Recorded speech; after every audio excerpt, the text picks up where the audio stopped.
जय हिंद दोस्तों, मैंने आप लोग को पढ़ा दिया था क्या, मेथड ऑफ हीट ट्रांसफर। ठीक, पहला रेडिएशन बता दिया था, कंडक्शन बता दिया था। अब क्या देखना है हमें, कन्वेक्शन और एडवेक्शन देखना है। क्या, संवहन और अधिवहन देखना है। ठीक है, रेडिएशन और विकिरण और चालन बता दिया था।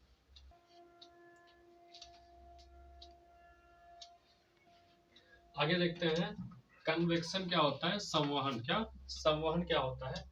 संवहन क्या होता है, vertical heat transfer. Vertical heat transfer, जब हीट का ट्रांसफर क्या हो, वर्टिकल हो, लंबवत हो। जब हीट का ट्रांसफर क्या होता है, लंबवत। ठीक है, मतलब नीचे से ऊपर, डायरेक्ट नीचे से ऊपर जाए, लंबवत 90 डिग्री पर, तो उसे कहते हैं संवहन या कन्वेक्शन।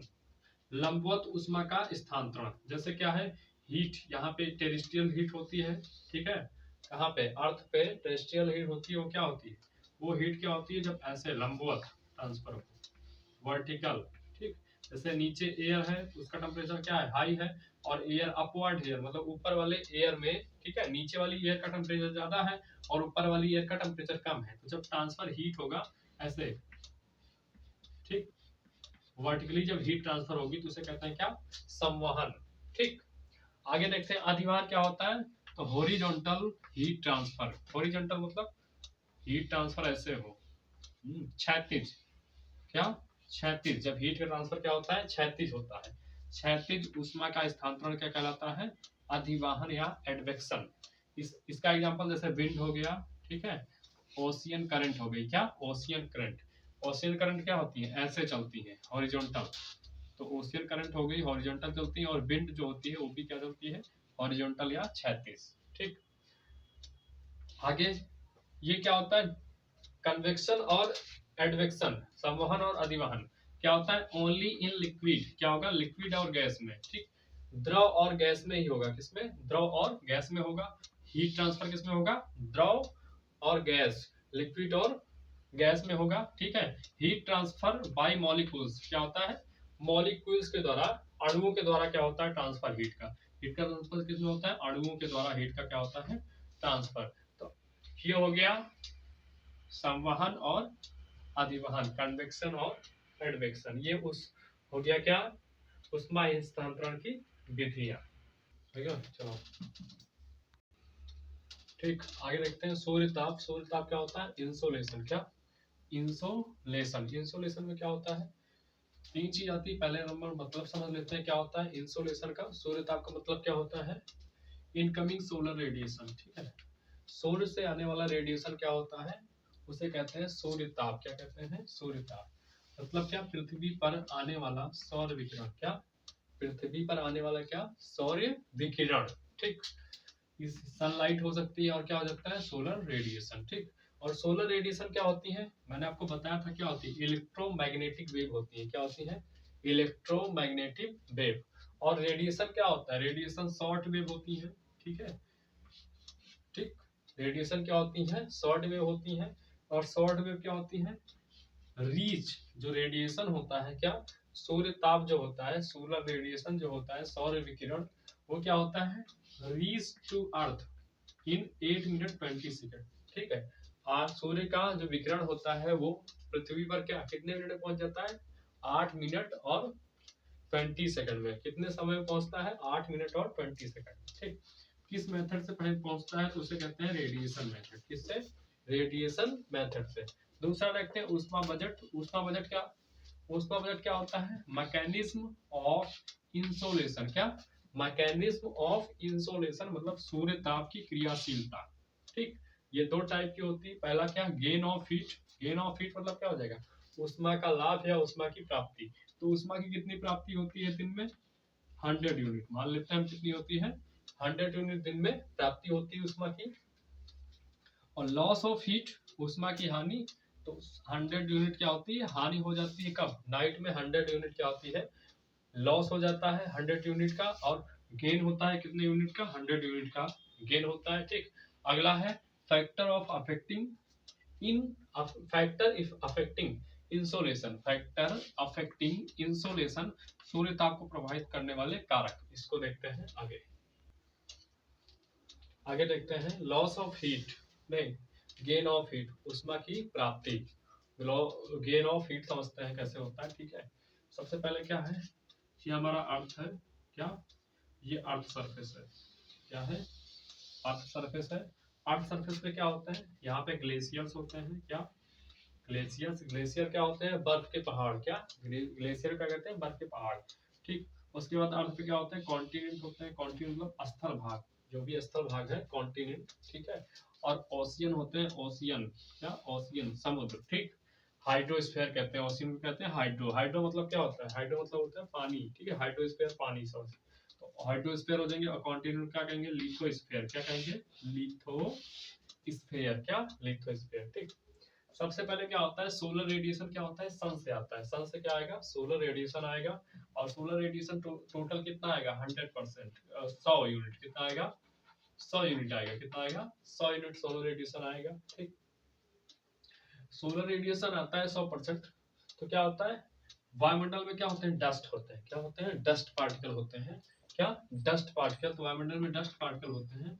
तो रेडिएशन क्या करते हैं, ये 31, कितना, 31, 31, कितना, 31 यूनिट क्या होते हैं, रिफ्लेक्ट कर देते हैं, कितना रिफ्लेक्ट कर देते हैं डस्ट पार्टिकल, 31, कितना, 100 में 31% क्या होते हैं, डस्ट पार्टिकल क्या करते हैं, रिफ्लेक्ट कर देते हैं, ठीक। उसके बाद क्या होता है, ग्लेशियर तक आएगा। तो ग्लेशियर क्या करते हैं, ग्लेशियर, ग्लेशियर क्या करेंगे, ग्लेशियर क्या, ग्लेशियर पे जाएगा तो इस ग्लेशियर पे क्या होता है, रिफ्लेक्ट हो जाता है, ठीक। इसको कहते हैं, रिफ्लेक्ट को क्या कहते हैं, एल्बिडो ऑफ अर्थ, क्या कहेंगे, एल्बिडो ऑफ अर्थ, पृथ्वी की परावर्तिता गुणांक, ठीक। परावर्तित हो जाते हैं, बर्फ के पहाड़ होते हैं तो क्या होता है, रिफ्लेक्ट होते हैं, क्या, रिफ्लेक्ट हो जाएगा, ठीक। तो अमाउंट ऑफ रिफ्लेक्टेड एनर्जी, कितनी अमाउंट हो जाएगी, रिफ्लेक्टेड एनर्जी कितनी हो जाएगी, 31 यहाँ पे हुई है रिफ्लेक्ट, और 4 यूनिट किससे हो जाएगी, ग्लेशियर से, किससे, ग्लेशियर से हो जाएगी 4 यूनिट। टोटल रिफ्लेक्ट कितनी हो गई, 35 यूनिट, कितनी हो गई, 35 यूनिट, 100 में 35 यूनिट क्या हो गई, रिफ्लेक्ट हो गई, 100 में कितना, 35 यूनिट, ठीक। अब आते हैं वायुमंडल में बचा कितना, 65 यूनिट, कितना आया, डस्ट पार्टिकल 31 कर लिया, ग्लेशियर से रिफ्लेक्ट हो गई कितनी, डस्ट पार्टिकल से रिफ्लेक्ट हो गई 31 यूनिट, और ग्लेशियर से रिफ्लेक्ट हो गई 4 यूनिट, मतलब एल्बिडो ऑफ अर्थ से, ठीक। टोटल रिफ्लेक्ट हो गई 35 यूनिट, कितना, 35 यूनिट, ठीक। अब बची 65 यूनिट, कहाँ आती है, एटमॉस्फेयर में, वायुमंडल में, ठीक। अब क्या होता है, वायुमंडल से जब ये प्रवेश करती है तो यहाँ वायुमंडल में क्या होता है, वायुमंडल अब्जॉर्ब कर लेता है कितना, 18 यूनिट, ठीक। वायुमंडल में क्या होगा, वाष्प होगा, ठीक है, जल वाष्प, वाटर वेपर होगा, तो वो क्या करते हैं, अब्जॉर्ब कर लेते हैं 18 यूनिट, कितना, 18 यूनिट क्या करते हैं, अब्जॉर्ब कर लेंगे, अवशोषित कर लेंगे।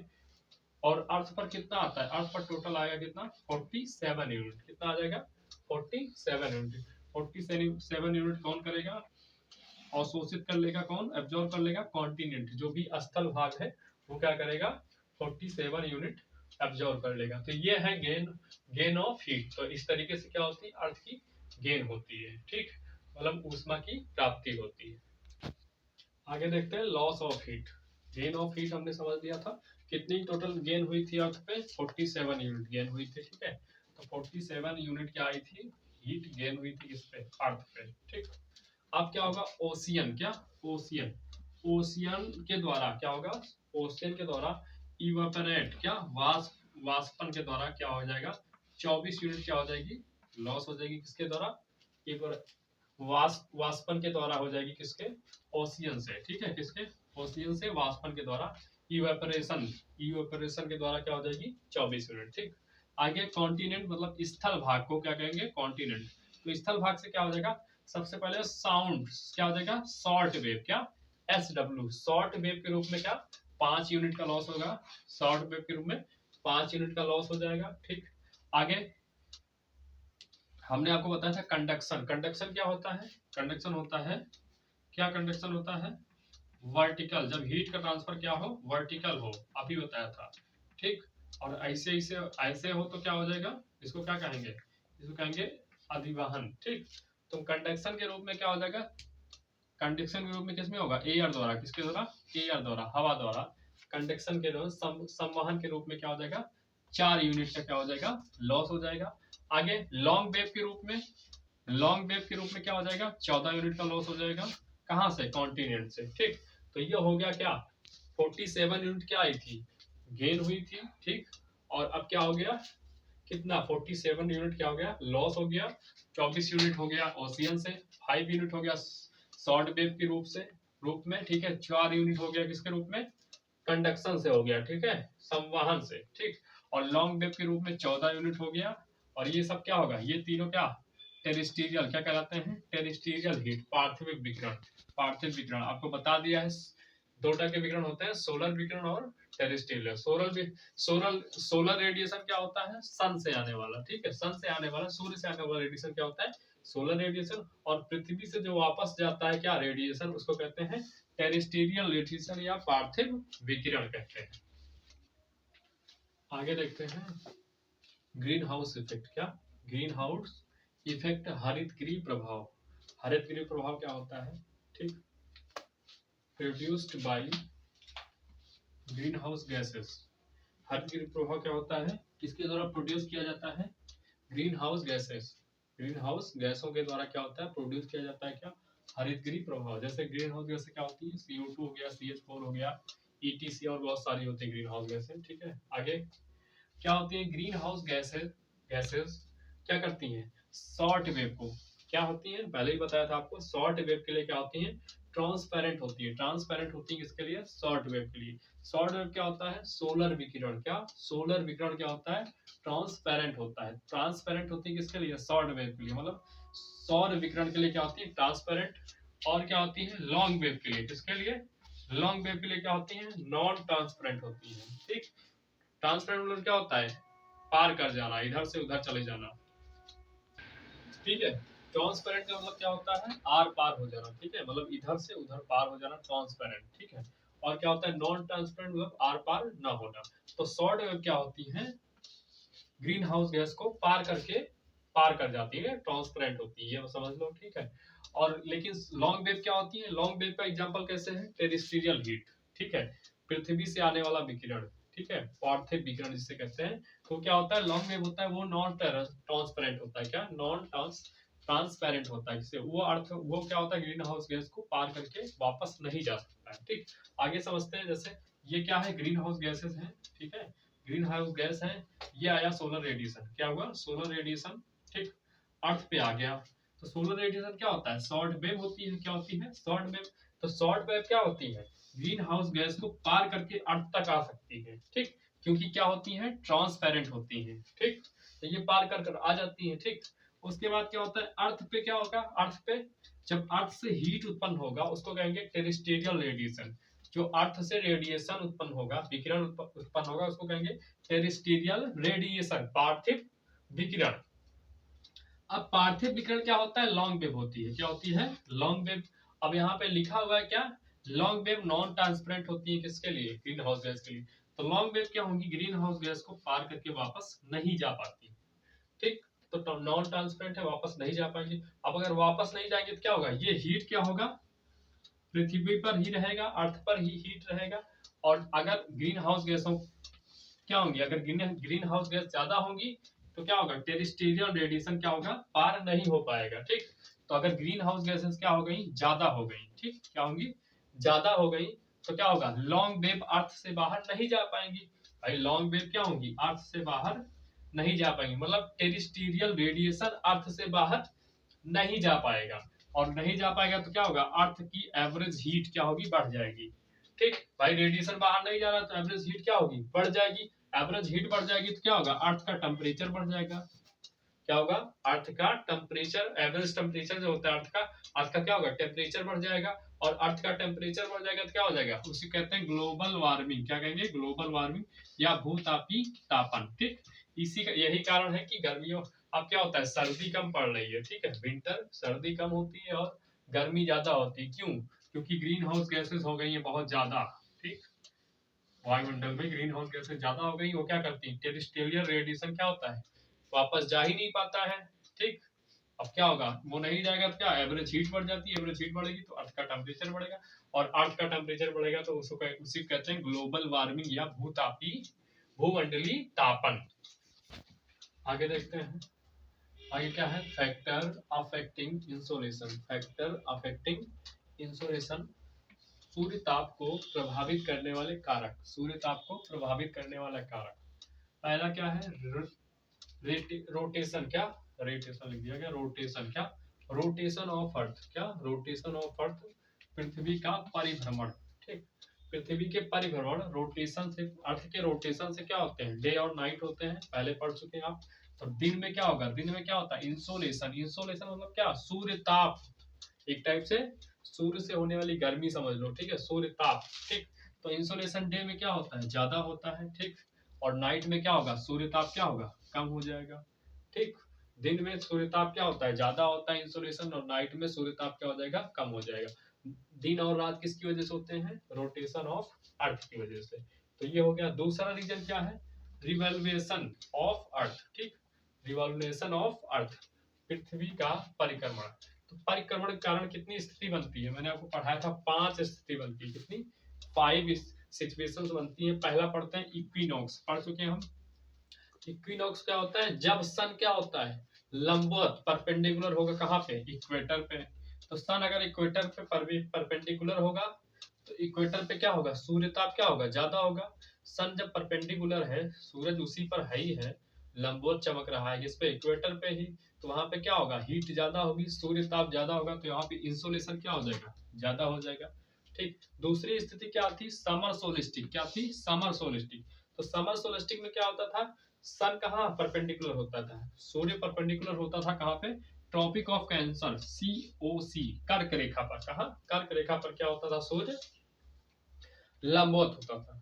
तो कर्क रेखा पर क्या होगा, सूर्य की किरणें क्या होगी, सीधी पड़ेगी, तो वहां पे भी क्या होगा, हीट ज्यादा होगी, गर्मी ज्यादा होगी, मतलब इंसोलेशन क्या होगा, ज्यादा होगा। क्या होगा, इंसोलेशन ज्यादा, सूर्य ताप क्या होगा, ज्यादा होगा। ठीक, तो समर सोलिस्टिक में कहा सूर्य ताप ज्यादा होगा, टॉपिक ऑफ कैंसर पे, कर्क रेखा पर सूर्य ताप क्या होगा, ज्यादा होगा, इंसोलेशन ज्यादा होगा। अगली स्थिति क्या थी, विंटर सोलिस्टिक। तो विंटर सोलिस्टिक में क्या होता था, विंटर सोलिस्टिक में क्या होता था, सूर्य क्या होता था, सन परपेंडिकुलर चमकता था कहाँ पे, ट्रॉपिक ऑफ कैप्रिकॉर्न, कहाँ पे, ट्रॉपिक ऑफ कैप्रिकॉर्न मतलब मकर रेखा पर। सूर्य क्या होता था, सूर्य की किरणें लंबवत पड़ती थी किस पे, मकर रेखा पर। तो मकर रेखा पर सूर्य की किरणें लंबवत पड़ेंगी, ट्रॉपिक ऑफ कैंसर पे क्या होगा, सूर्य की किरणें लंबवत पड़ेंगी, तो वहां पे क्या होगा, इंसोलेशन ज्यादा होगा, सूर्य ताप क्या होगा, ज्यादा होगा। तो इस स्थिति में इंसोलेशन कहाँ ज्यादा होगा, tropic of cancer, topic of capricorn, कहाँ, मकर रेखा पर।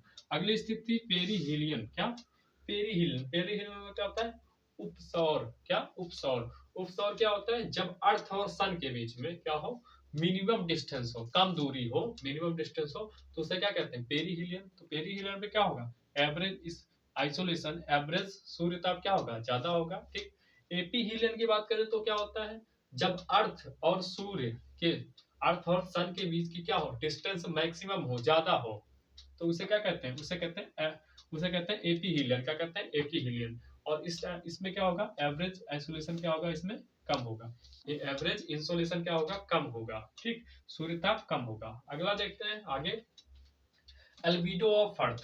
ठीक, एल्बिडो ऑफ अर्थ क्या होता है, एल्बिडो ऑफ अर्थ क्या होता है, रिफ्लेक्ट, ग्लेशियर से जब रिफ्लेक्ट हो जाता है क्या, सौर विकिरण, तो उसे कहते हैं एल्बिडो ऑफ अर्थ, यही बताया था।